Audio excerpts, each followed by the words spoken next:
million victory for Waka Racing. Foiling Week dazzles the sailing world.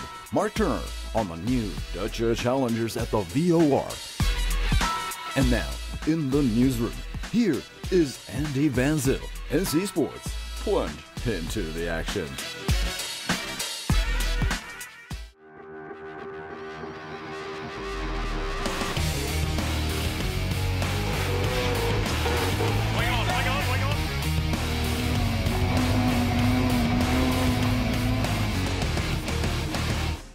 Welcome to a new action-packed edition of NC Sports. I'm Andi Van Zyl, and we've got multiple top events coming your way. So let's cut to the chase with today's lineup.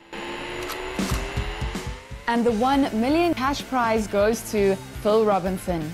The Kiwis of Waka Racing are the new kings of the World Match Racing Tour. The insight from Marstrand. Success on Lake Garda for the Foiling Week and the GC32.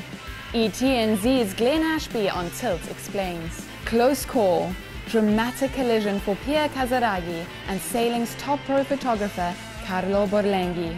Catch the briefs as Daida, Moreno and Victor Fernandez win the PWA Wave in Gran Canaria. Update from the Tour de France à la Voile and the UK Rowing Classic at the Royal Henley Regata. Plus, kite, offshore and Formula One. It's all on NC Sports 360. Meet the new Team Afko Nobel. Ned 1, Holland's new entry at the Volvo Ocean Race. And finally, Marc Turner has the insight on the next VOR 2017-2018. With the season now full on, there's quite a whirlwind of events happening on the water. Few, however, or perhaps none, could claim to put up for grabs the biggest cash prize of them all. Well, this year, the World Match Racing Tour has done just that. And against all forecasts, it was Phil Robertson's Kiwis of Waka Racing team that sailed away with $1 million at the Marstrand Championship final. Let's check out today's top story.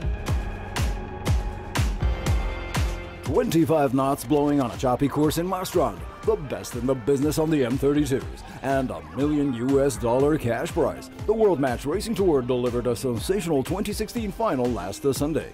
This was one epic duel, complete with crashes, near misses, key penalties, and decisive overtakes. Against all odds, Phil Robertson and Waka Racing closed it with a 2-1 on season favorites US 1 with Taylor Canfield. Start, people were really skeptical about Cat's match racing and how close they would get, and saying there's going to be huge leads and huge losses, and that was some of the closest stuff I've had. I tried to sink a boat and achieve that.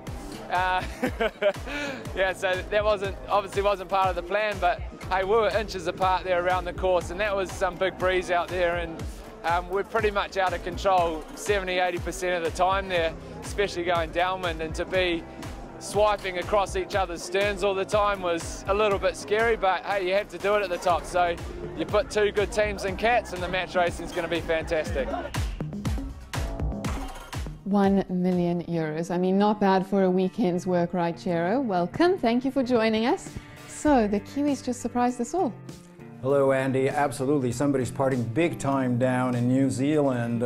Taylor Canfield and the US 1 were the big upset in Marstrand at the World Match Racing Tour final this Sunday. Everybody had expected him to win, but the forecasts just didn't play out that way. We had other runners-up like Bjorn Hansen and the Swedes, who had been so far unbeaten in Marstrand. So they didn't make it either. Then next up we had Stansted, who had been a runner-up for the entire season. And then we also had, of course, a 6-time winner, Ian Williams. But I guess you gotta take your hats off to the Waka Racing team, because they made their win when it counted the most. And what a win that was. And this was a completely new tour format with the M32 catamarans.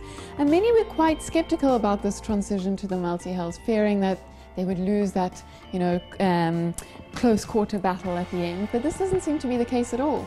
It wasn't the case this year on the World Match Racing Tour, just as it wasn't the case on the America's Cup when they raced in San Francisco. So this is a discussion that's been going on between the purists and let's call it the futurists of sailing. And fortunately, none of the action has gone amiss. Actually, it's been quite the opposite. We've been getting great television images from these flying and non-flying multi-hulls.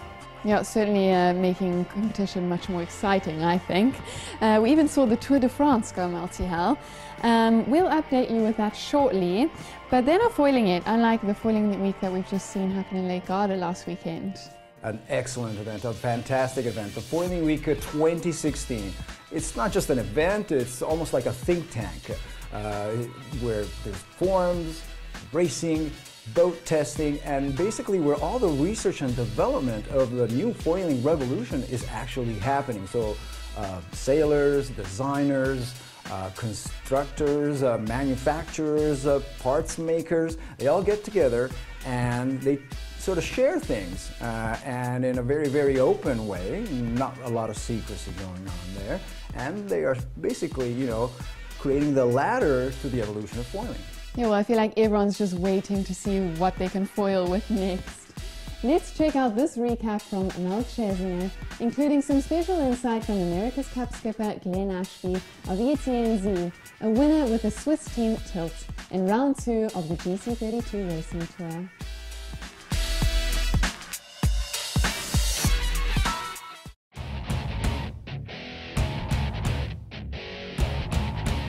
The Foiling Week 2016 brought the biggest revolution in sailing back to Italy's Lake Garda last week. Now in its 3rd edition, the event has established itself as the prime venue for research and development in this new groundbreaking technology. From the precursors, the flying moths, to the boards, and now on all sorts of monohulls and multi-hulls, there seems to be no limit to this new frontier, and it all starts here at the Foiling Week. Lake Garda once again offered top wind conditions and the show was full on. Among the several competition formats, the G32 Racing Tour was back in full force for their 2nd stop of the season, including some of America's Cup greats like Franck Kama and his Norauto team, and ETNZ skipper Glenn Ashby on board with the Swiss on the winners of Team Tilt. Foiling has been around for 20 or 30 years, maybe more, in different types of boats, but really only in the last sort of 5 to 10 years have we seen foiling boats that can go upwind and downwind on the foils, and I think at the moment we're still only on the very, very start of the learning curve, and I think in the future we're up for some very, very exciting sailing over the next 5 to 10 years. And as you see here in the boat park, so many different foiling boats with different concepts, different structures, different ideas. It's fantastic to have a foiling community come together to really push the future of the sport, and I think it's absolutely wonderful that our sport is heading towards where it is. It's very, very exciting, and I think the performance is just going to get better and better.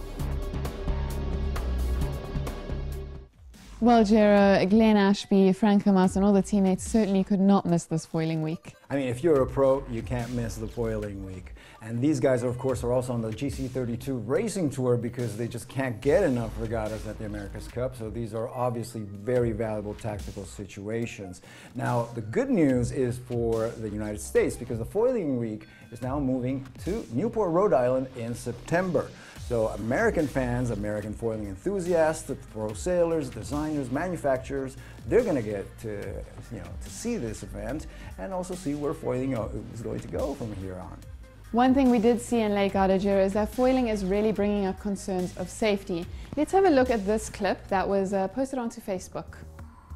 Yes, what we're seeing here, Andy, is Pierre Casiraghi's GC32 on a collision route with a media boat, and unfortunately it doesn't end well there, does it? On the media boat was Carlo Borlenghi, perhaps the sailing's biggest eminence in terms of photography. I mean, a great name in sailing photography. And clearly what we're seeing here is that the speed and the reaction time just don't add up. Basically, we have a media boat that is in the wrong place at the wrong time. Pierre Casiraghi's boat actually makes a big trajectory change, a big angle change. So what we're looking at here is a rising of the stakes. If you're gonna foil, if you're gonna raise the speed, you're gonna raise the action, you're gonna have to raise the rule enforcement, you're gonna have to raise the awareness. This is obviously a classic example of where we're going. Now, this is not the first time, and it went really well because Carlo's okay, Pierre and his crew are all okay, but it's not always the case. We saw this happen in Spindrift last year, where they've injured severely a woman, a colleague photographer, in a non-racing situation. And And then again with Francama, almost losing his foot when one of these foiling tillers broke the rudder and came back on the boat and almost cut his foot off. So watch out there, let's stay safe, let's follow the rules, and especially let's get race officials aware that this is no game. This is no regular, monohull regatta. Absolutely. I mean, as always, safety first. Jerry, thank you very much for joining us today and sharing your insight with us. It's always great to have you here. My pleasure, and I'll see you all next time.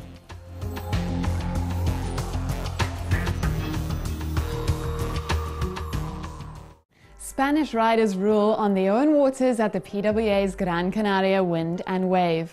You heard it, action at the Tour de Voile on the DM24 and for the British Rowing Classic at the Royal Henley Regata. Let's take a quick tour for the latest results on the NC Sports Briefs. Victor Fernandez and Daida Moreno are the new king and queen of the 2016 Gran Canaria Wind and Waves Festival in Pozo Izquierdo. No wind made the final day of the PWA season opener a no-go, making the single elimination round the one that counted. 2015 runner-up Fernandez earned his crown with a stunning display of double loops and awesome wave rise to beat out reigning world champ Philip Koster, who suffered from an injury sustained during the previous day's warm-up. The number 3 spot on the podium went to Aussie Jaeger Stone. In the women's camp, local hero Daida Moreno bested Amanda Beenan, who took the number 2 slot, while Sirakita of Ringa knocked out reigning world champ Ibala Moreno, who still managed to grab a 3rd place finish overall.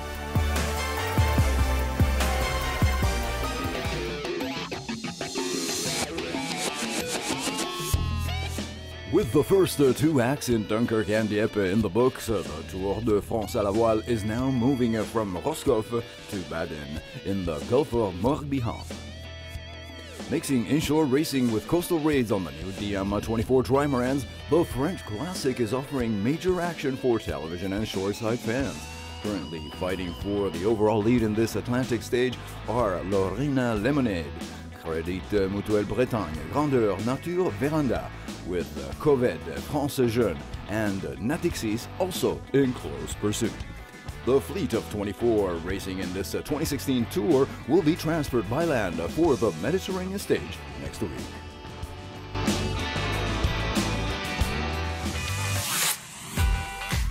The Henley Royal Regata came to a close on the River Thames with Hollandia Roy Club beating out Nautilus Rowing Club to capture the prestigious Grand Challenge Cup for men's 8s.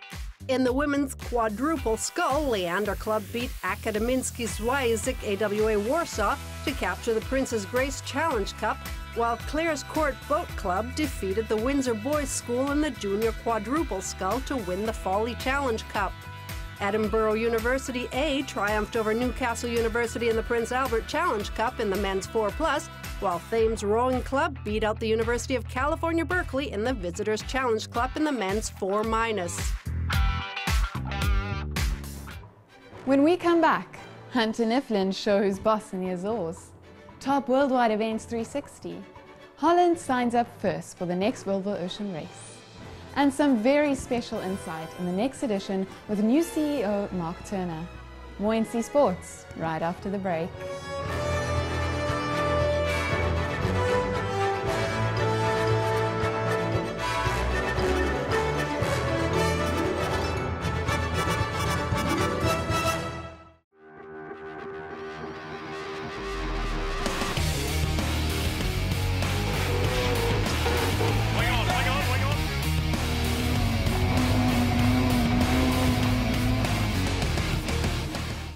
We're back on NC Sports. So much happening on the water this time of year, and there's only one place where you can find it all, no matter what tribe you're from.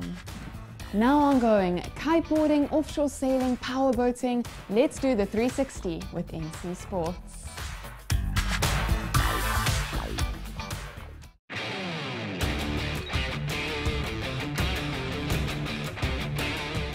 With the Formula Kite class now completely gone foiling, the IKA's Gold Cup Tour is back in Ghiseria, southern Italy, for the Hang Loose Cup. From Monaco, Maxime Nocher is there to defend the men's event title against the 18-year-old Ollie Bridge of the UK and France's Florian Tritel, among others. While Britain's Steph Bridge will try to repeat last year's win against Russian Formula World champ Elena Kalinina, also just 18. After a week of racing, the mixed fleet of the Transat de Québec Saint-Malo is completing the ascent of Canada's St. Lawrence River and getting ready for the Atlantic crossing to France. While Spindrift 2 sails alone in the Ultime class in the Multi-50, it's now a battle between Arkema, Ciela, and French Tech Rennes Saint-Malo, while a dozen Class 40s are currently locked in the fight for the lead. LMAX Exchange, chased by Derry London Derry Dwar, put on yet another battle to the finish in Northern Ireland as the Clipper Round the World race now goes down to the wire. Results from just the 2 remaining stops in Holland and for the arrival in London will decide the winner for this edition of Robin Knox Johnson's popular creation for amateur sailors.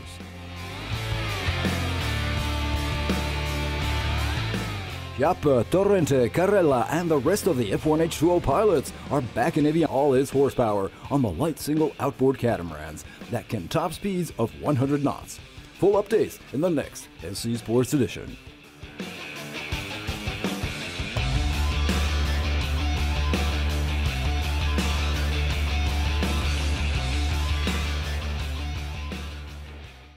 Of course, the WSL J-Bay Pro is also ongoing, and we'll be focusing on that in the next edition, filled with results, insights, and very special guests.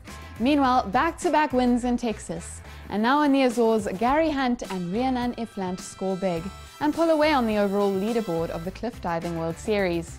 Question is, who will stop them now? Claudia Casagrande has the recap.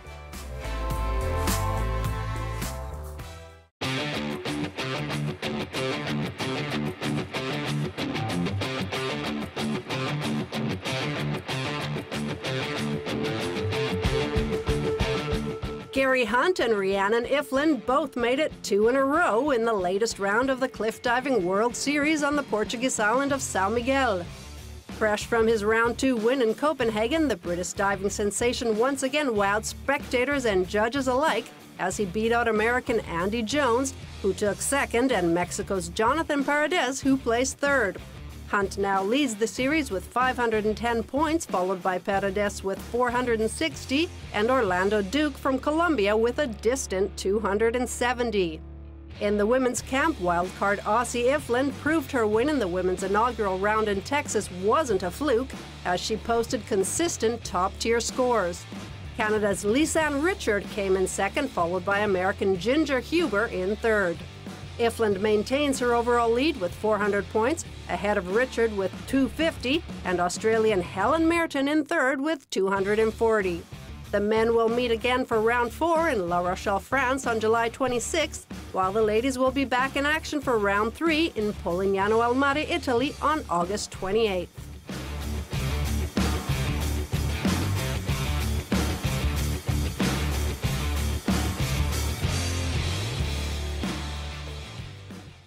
With the last Volvo Ocean Race hailed as the biggest success for pro crews on the water, for fans back home, and for the marketing number crunchers, the 2017 18 edition is already in the making. CEO Marc Turner recently announced the new route, and just last week he went to The Hague. This will be the final stopover, and it's also where he officialized the very first entry in the next VOR. Sail number NED1. Let's meet Holland's new team, Afko Nobel.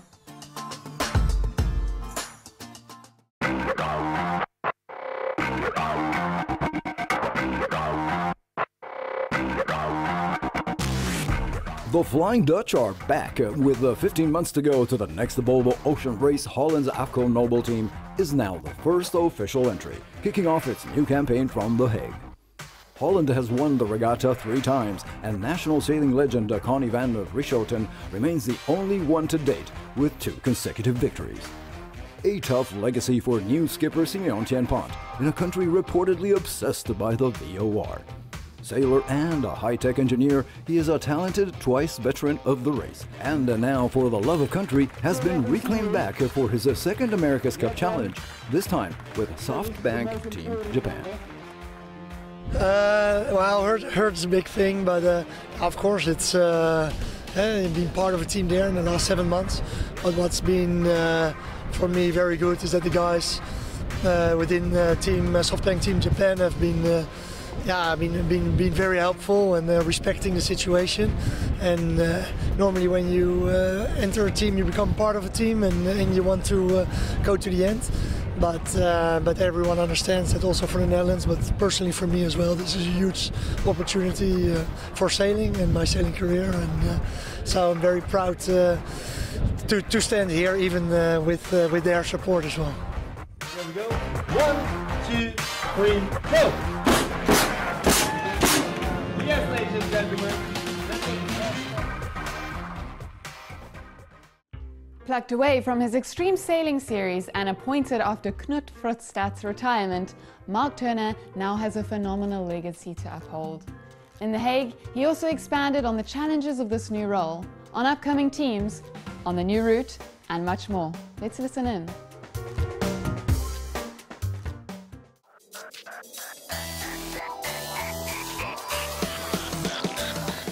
One down, 7 to go. Are you actually going to have 8 boats on the start? Well, I think we'll be very happy with 7 boats on the start line, but yeah, my ambition is that we still get the eighth team in. That needs a new boat, so the time is running out for that. But we still have till probably the middle of September as a cut-off point to build an 8th new boat. Simeon is a pretty young skipper. He will probably need all the help he can get. Did you actually send him some help? Simeon is a pretty impressive individual. He has a great background from a technical perspective, from a performance perspective, and as a person, I think it's going to fit in very well and sit in the leader's shoes very well in his team. So we're there to help him however we can. But he's done a good job to develop the commercial side of this, and that's part of the game. So to get to this day, like today, with a commercial partner on board, and I have no doubt from a sporting perspective he can deliver. I think this is going to be a fantastic race. We've got a new route, fantastic new route, taking us back to our roots really as an event. There's going to be some great brands involved and some of the best sailors in the world, so I'm looking forward to it. How's your Swedish coming along? My Swedish isn't that great. Fortunately, as a lazy Englishman, I can talk English most of the time and get away with it.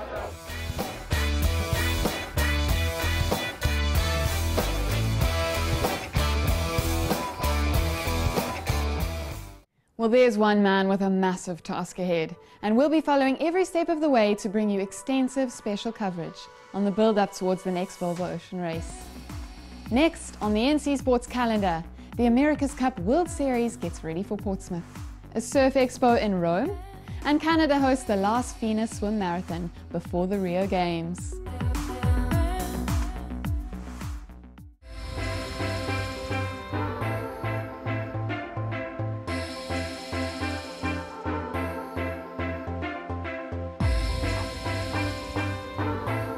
The 15th edition of Italia Surf Expo gets underway in Rome, Italy from July 22nd to 25th. The annual event dedicated to surfing culture and fashion takes place at Rome's Santa Severa Beach and includes competitions for the Star €10,000 World Challenger Series, demonstrations, and free courses in surfing and water sports. American big wave rider Garrett McNamara, who holds the record for surfing the world's highest wave, will be on hand once again this year.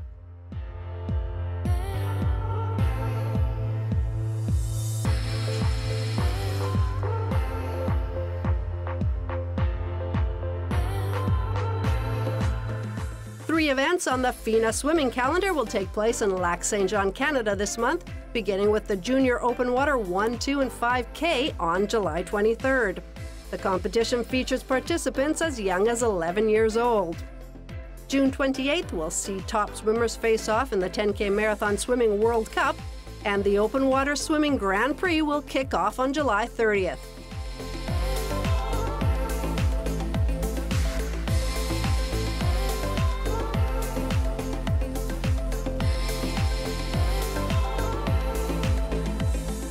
The 2016 Louis Vuitton America's Cup World Series continues in Portsmouth, UK from July 22nd to 24th. Emirates Team Australia leads the standings thus far with 295 points, followed by New Zealand's Land Rover Bar and Oracle Team USA tied in second with 285. Sweden's Artemis Racing trails in third with 262 points, while South Bank Team Japan and Groupama Team France are fifth and sixth with 259 and 234 points respectively.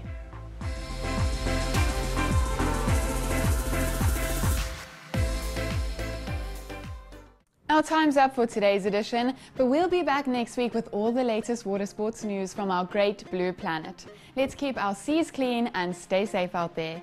In the meantime, here's some of this footage just in from the Monaco Solo Challenge, a truly green powerboating event. I'm Andi Van Zyl, and remember, plunge into the action with NC Sports.